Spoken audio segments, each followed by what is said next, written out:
So some of my clients at Black Sheep said, Jeff, you need an audio podcast, but Jeff Black loves to be on camera, so I created a TV show called Business Casual, where we talk to business leaders around the world on a variety of leadership topics. Make sure you watch Business Casual with Jeff Black. You're here for another great edition of Business Casual with Jeff Black. I'm Jeff Black. Thanks so much for being here. We got a great guest for us today. We're going to be talking with Jennifer Alesia. Jennifer, thank you, first of all, for being with us. And we want to know right up front, we always talk about the most valuable things that we've learned in our careers. I'd like to know what's the least valuable thing you learned in your career. Well, thank you, Jeff, for having me on your show. I really appreciate it. When I thought about that question, I think probably the least valuable advice I'd ever gotten in my career was to try to change who you are for the audience or for the group that you're trying to meet with or blend with or fit in with. I think that being able to bring your full self to work is one of the most important things I've learned. And there have been people in my career who didn't agree with that and thought that I should change my style, my approach, my ethics, my values to meet some of those needs. And those are places I definitely have not stayed working at or have left because of that.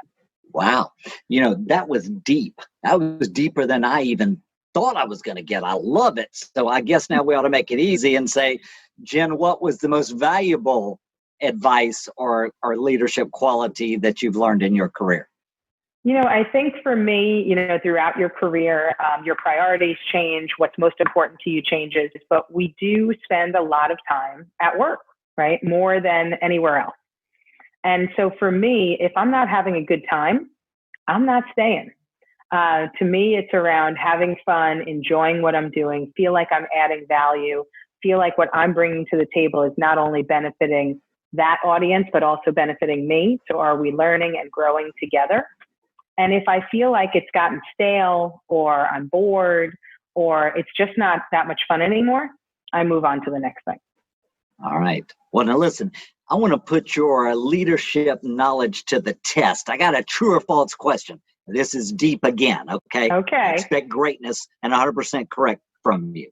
True or false? Likability is an important leadership quality today. Likability is an important leadership quality today. True or false? I'd have to go with true, Jeff. Why? That would be correct, by the way. Don't ever let the client not look good on television, so you make it easy. Thank you. Yes. I think that, especially when you get to a certain point in your career, right?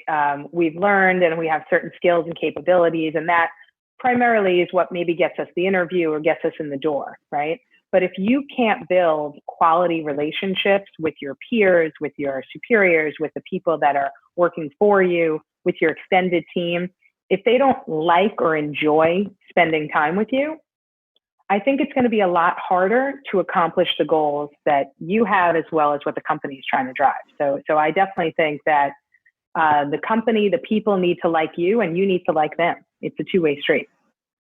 Completely agree with you. It's one of the modules we've been talking about now in our executive presence and leadership programs at Black Sheep is that aspect of likability, because that authentic, of course, but it does have to be there. All right. Now, nothing like putting you on the spot, Jen. Okay. But on a scale of 1 to 10, with 1 being the lowest, 10 being the highest, go ahead, knock yourself out. How would you rate your likability? 1 to 10. Now, I think you should be asking other people that question, how they would rate me on a likability Oh, I talked to your dad. We're going to hear about that a little bit later. Okay. I would say, I would probably put myself between an 8 and a 9. I'm going to give myself an 8.5 on likability. But you've known me for a couple of years, Jeff. So you're one of the people. So you tell me, what do you think? I would say 10 because there's a real warmth about you. I also think you're great at sharing stories. You're a good storyteller. That's important today. You've got a great son, and we love hearing the Nicholas stories, and it makes human connections. Yeah. And for me, you do a great job of establishing those human moments in 60 seconds or less. We call them human moments. So you get a 10. I think you need to upgrade yourself, Jen. All right. Thanks, Jeff. Thanks. Don't ever sell yourself humility short. is supposed to be something else too. So I got to keep it down a little bit. Yeah. Yeah, I know. Well, okay. So let's go to Jeff Black. Since I've just rated you, how would you rate Jeff Black on the likability factor? I like Jeff Black instantaneously. You definitely bring a energy and a connection to make people feel 100% comfortable when they are in your presence. So you and I got to take that cruise in Paris and had never met before and totally felt like I could spend years talking with you. So I'll give you the 10 right back, Jeff. Thank you. Heart emoji going to you. Thank you. Very grateful. Mm-hmm. All right. Next question I want to talk to you about is from a learning leader perspective. Okay. A lot happening with changes in technology, the pandemic that we're facing. How are you seeing learning changing? And is it for the better or not for the better? Yeah, so definitely what I'm seeing since the pandemic, and one thing that I'll say that I have struggled with over the past few months is, as you know, Jeff, I score 0 on the introvert scale. So I'm 100% extrovert, and not that Zoom isn't a great way to connect with people. I think it is, especially with our video cameras on. But it is very difficult for me to connect with people when I don't get to see them in person. Right. So that human interaction, that human connection. So I think, going through the pandemic, dealing with everybody working from home or working separately, it's been a difficult change. Some people have gone through significant depressions because of that. Some people's productivity has slipped. So trying to get them to see that virtual learning can still be very engaging and that you can connect was difficult. But because of the pandemic and because we physically could not be in person, that was somewhat of the silver lining. So now they've actually seen some virtual learning that we've done. They're surprised pleasantly with how engaging it can be. That, of course, just like live, your virtual facilitator has to be engaging and keeping the party going. And if that's the case, it's working out really well. Whereas if you have other facilitators who may not be engaging the audience because either maybe they don't have the experience doing it virtually, or even in person, maybe they wouldn't have been that good. Who knows? But definitely the shift to virtual learning. I'm also seeing the interest level and the engagement go up on bite-sized learning.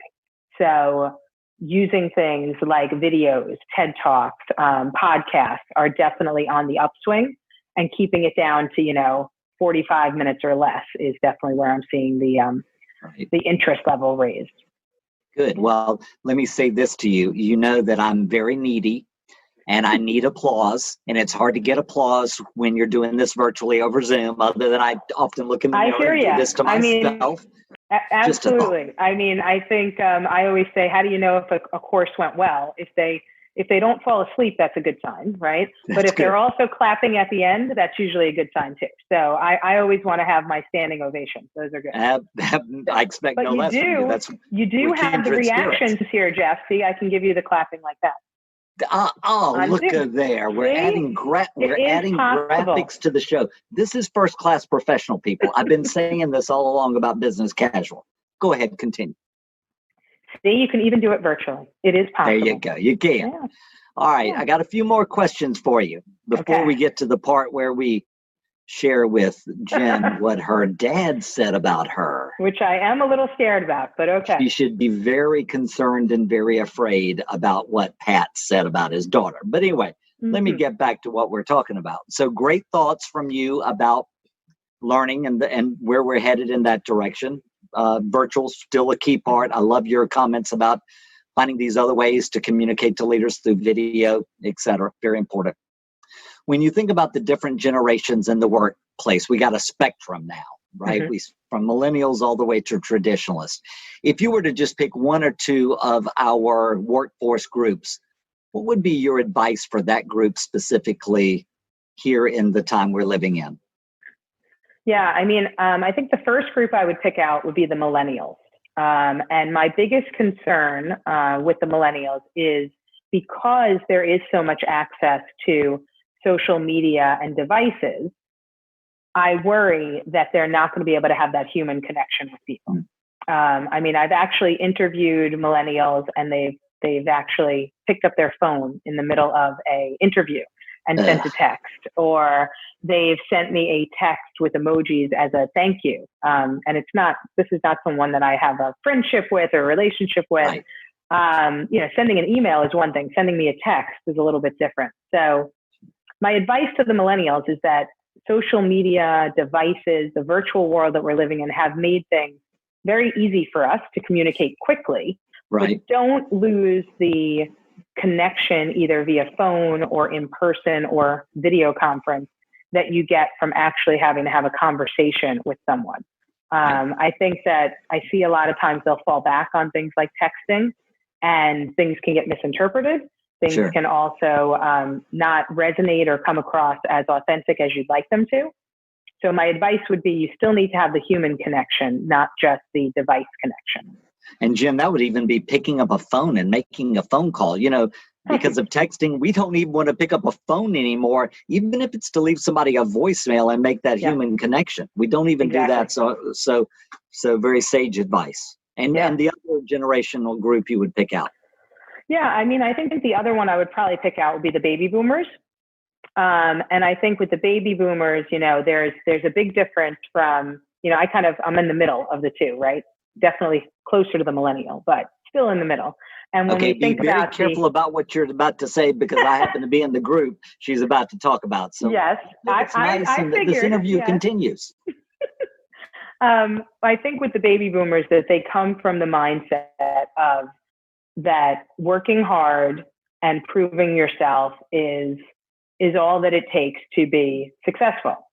And I think that is a large part of it, but it also is around building the relationship and keeping up with the technology.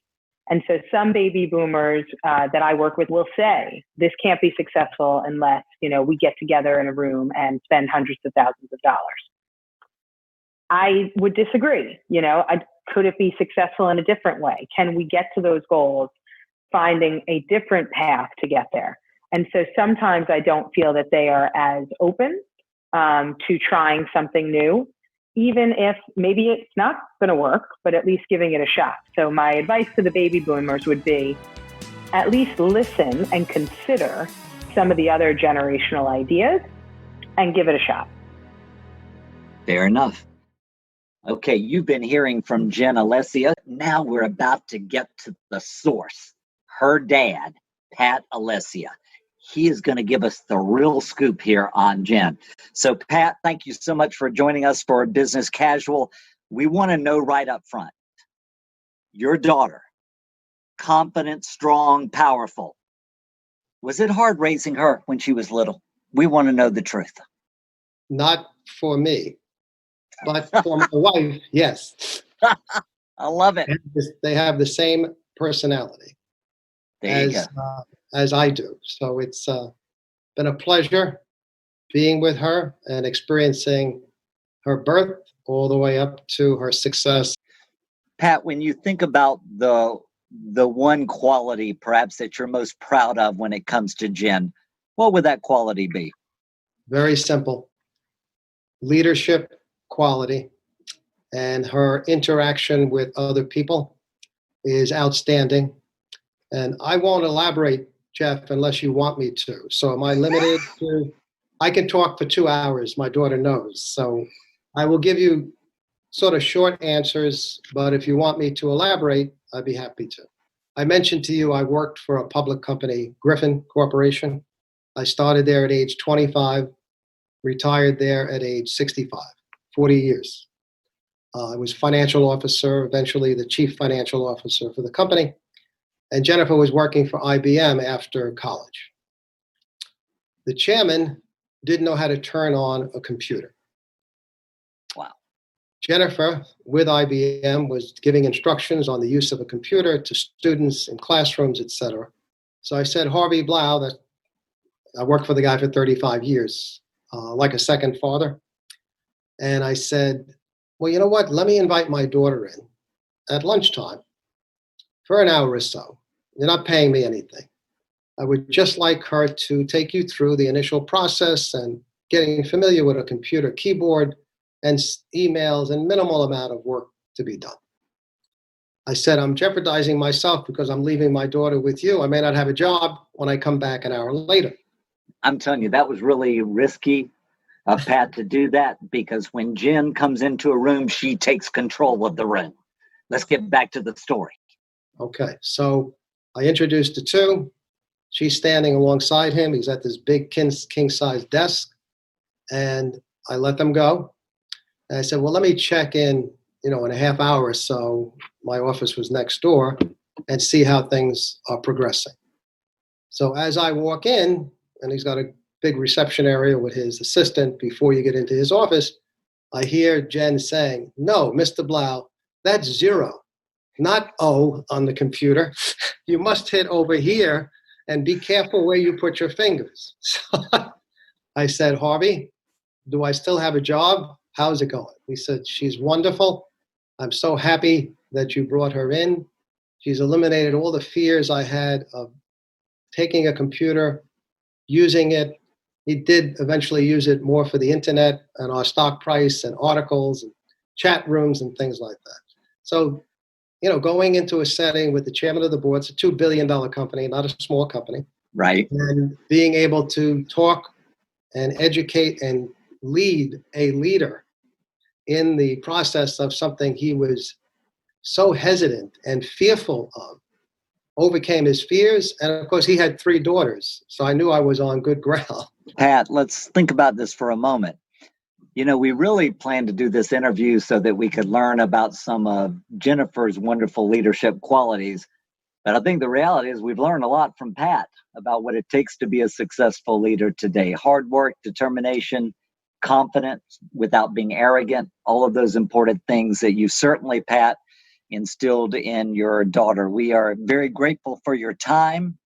I will try not to take too big of a use of the fact that she might be the favorite over the son, but that's okay. Yeah, she's not necessarily the favorite, but I'm more impressed with her ability to achieve what she's done without a spouse. Well, you have been very kind to join us today for our show, Business Casual, so we can learn some more about the insights of your great daughter and a great leader. And you have been most helpful to us. So we're going to find out exactly what Jen thinks about some of these comments her dad has made.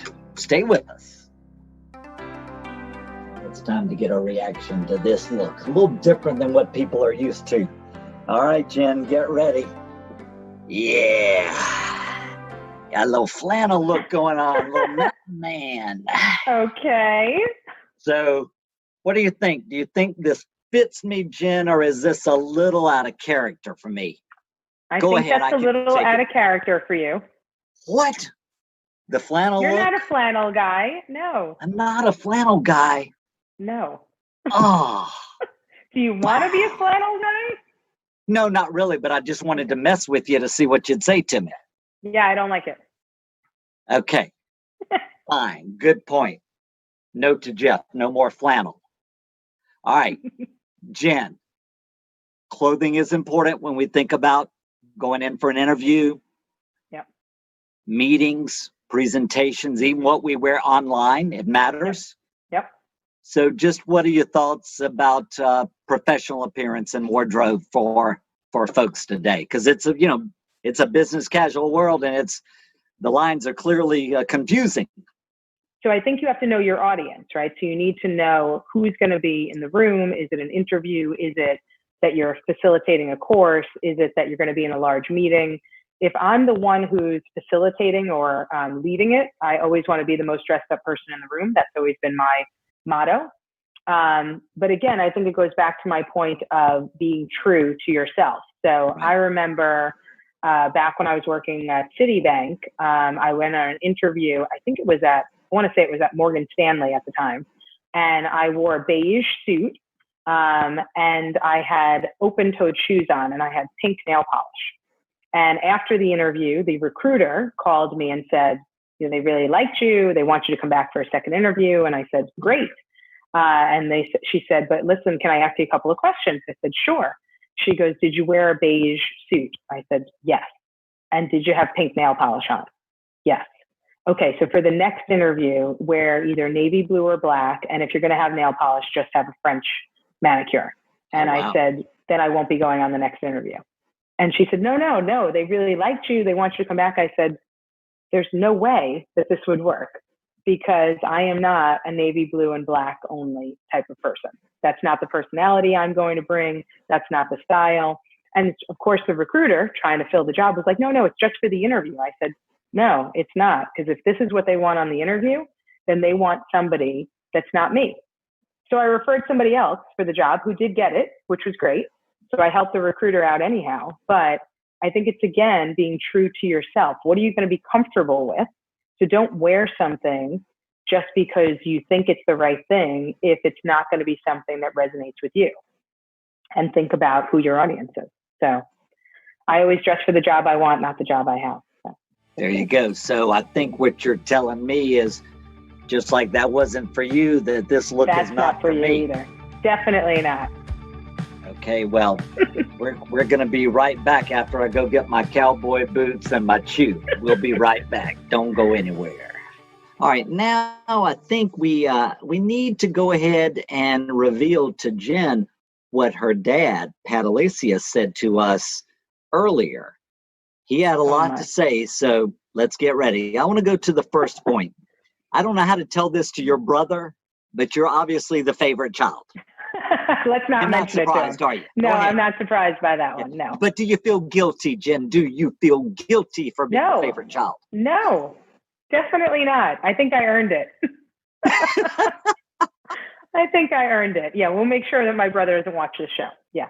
Well, he is incredibly proud of you in what you have accomplished. He's also, your dad's a talker. Yes, that is true. Oh my goodness, right? Mm-hmm. Pat's a talker. Yes. But he also said how particularly proud he was that you're a single parent, that you've raised an outstanding son, and you've still been able to balance your career and Nicholas, your son, all at the same time. Yep. Well, I hear there might be a constitutional amendment in the works that changes the age of President of the United States from, I think it's 35 maybe, to like 9. And I understand very soon Nicholas will be president of the United States and not of the world.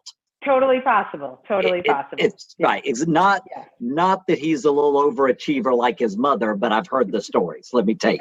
Now, I got one other thing two other things your dad said. He talked about the fact that you didn't want to learn to ski. You didn't want to do it. But then something came up about this good-looking, handsome ski instructor, and all of a sudden Jen became a big expert skier. What's that all about? Yeah, that's probably accurate. Yeah, so I think I was 7 years old, and my parents had taken us skiing. It was over like a February break from school, and we rented a place with another family who had kids the same age as my brother and I, and they put us in a group lesson. And I thought I did fine. And as soon as the lesson was over, I wanted to go up on the chairlift with my dad. I did. I got off the chairlift and was totally petrified. I was like, nope, I can't do it. And he kept trying to convince me to do it. And I was like, no, I can't. I'm afraid. I took off my skis, carried them down the mountain, was like, this isn't going to work. And this was like day 1 of the ski trip. So my parents were not happy about that. And my dad was like, nope, we are not going to spend the whole week trying to convince you to ski.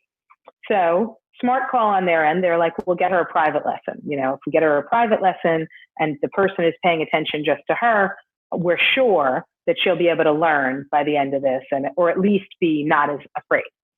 And now here comes the story about the good-looking ski instructor. That's what we've been waiting on. So let's fast forward the story, Jen. So I don't remember his name, but I do remember he had red hair. He was very good-looking.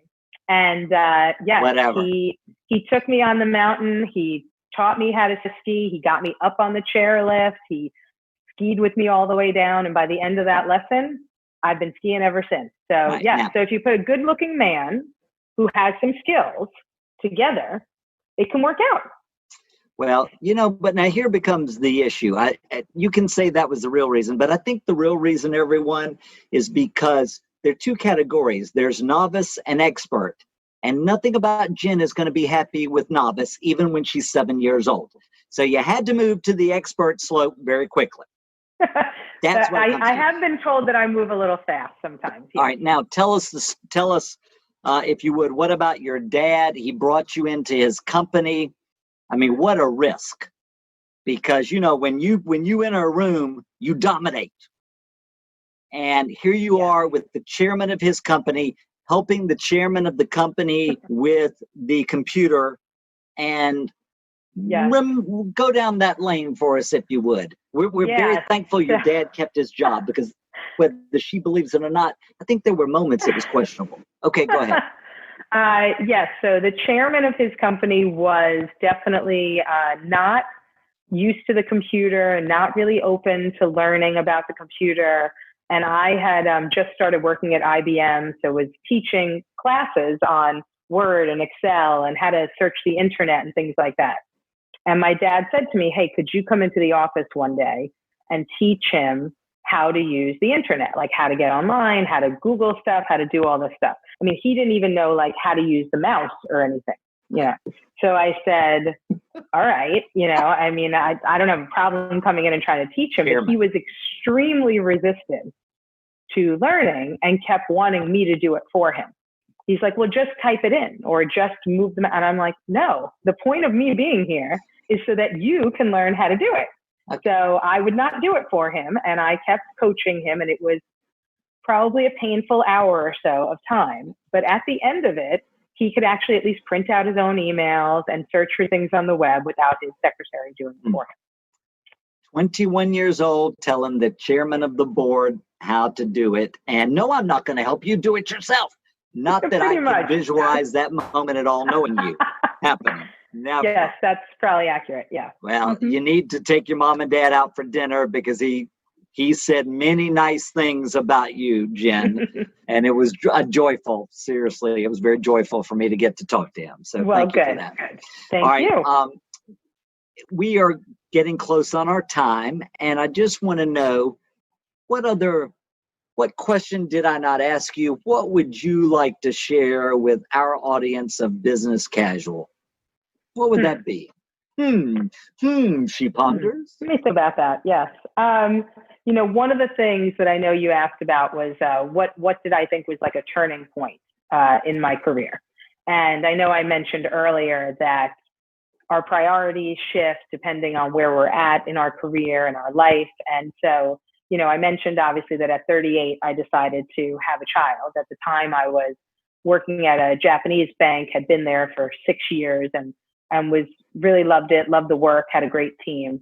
But after I had a child, my priorities shifted in that I still wanted to focus on my career. It was still a big part of my life, but it wasn't my number one priority, right? Nicholas became my number one priority. And so, at that point, I did have to make a shift because Wall Street and the company I was working at was not really supportive of a working parent. They were not treating me the same way I was treated before having a child. And I really had to shift my thinking to find a company that was family friendly, that understood that you could have a career, be a professional, but also be a parent. And that they could be two jobs that you could manage, but that most of the time, the parent job was going to be the priority. So I think my last thought would just be that, your priorities, your values, your needs are going to change throughout your career. And so don't question if you want to make a shift, and make sure that what you're getting out of it is what you want out of it. So that would be what I would just say to others. Well, Jen, it reminds us much how we started our show when you talked about be yourself, don't change for others. And you found the right situation for you. And I think that's a great lesson, right? We can be the change agents, but we ultimately have to be true to who we are. Yeah, we have to look ourselves in the mirror at the end of the day, right? And if we're happy with the decisions that we made, then you should feel comfortable and confident. But if you question them, then you're not making the right call. There you go. Good thoughts. A nice way to end our show. Thank you, Jen, for being with us, and to all of you for being with us. here on Business Casual with Jeff Black. We've enjoyed having you. Wait for another episode. It's coming your way soon.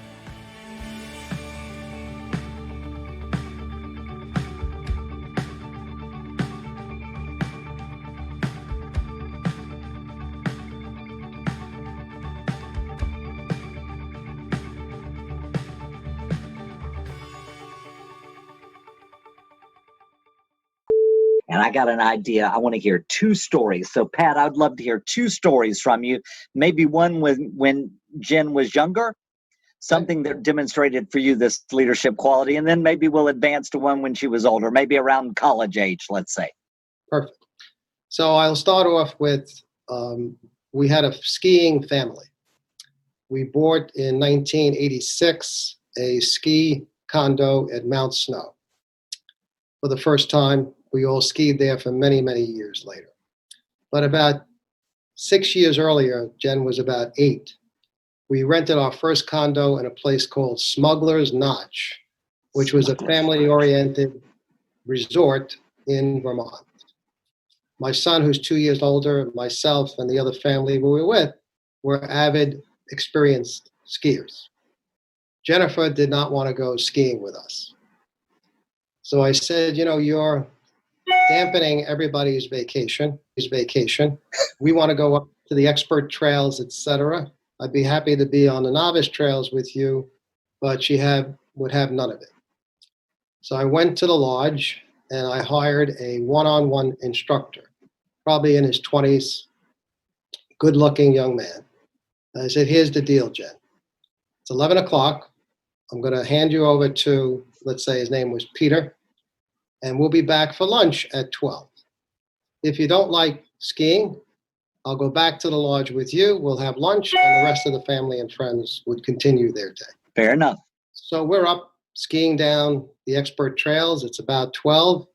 We get to the instructional area, and there is Jennifer weaving in and out, coming down the mountain as if she skied for 10 years. So I said to her, what made the difference? She said, well, having a nice-looking young man and giving me instructions with no pressure put me into a position where I was successful to do this. From that point on, we bought the condo. We skied every year. We would leave Long Island Friday, spend Friday afternoon, Saturday, and Sunday skiing, and became an integral part of our winter activities. Pat, nothing about the story surprises me because really, when it comes to Jennifer, nothing is going to be novice. It's going to work for her. She's going to be an expert at it very quickly. And there's a wonderful quality of leadership, right? What you don't know, you learn, and you learn it fast. You try. If you're successful, great. If not, you fail and you move on. But thank you. That was a great story and not a surprise. Well, I think the moral of this story is you better be very careful when you send your daughter in to work with the CEO. But in this case, for Pat, thank goodness it was successful. And Pat, we're glad you stayed there 40 years and you're still employed after that, because it could have gone the wrong way, sir. Well, I'm retired technically 7 years. There you go. I retired technically in 2012.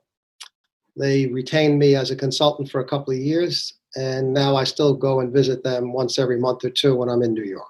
The current CEO, formerly president of Wynn Resorts, is the son-in-law of Harvey Blau, who Jennifer gave the leadership training on the computer and so forth and so on. So That's it was great.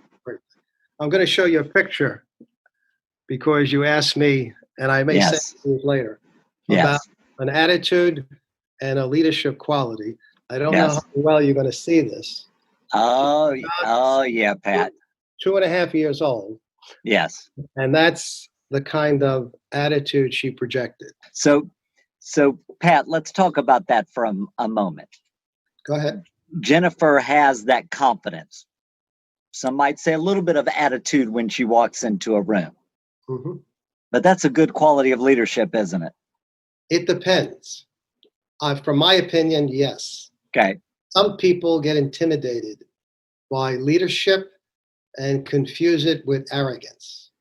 So in my lifetime, a leader is someone who can walk in a room, demand the respect of whether it's students or coworkers, be proficient in knowing what they know how to do, Right. and projecting an image that they're there for you. They're a resource, not just someone dictating on a screen, this is how you do X, Y, and Z. And she's There you go. demonstrated that throughout her career.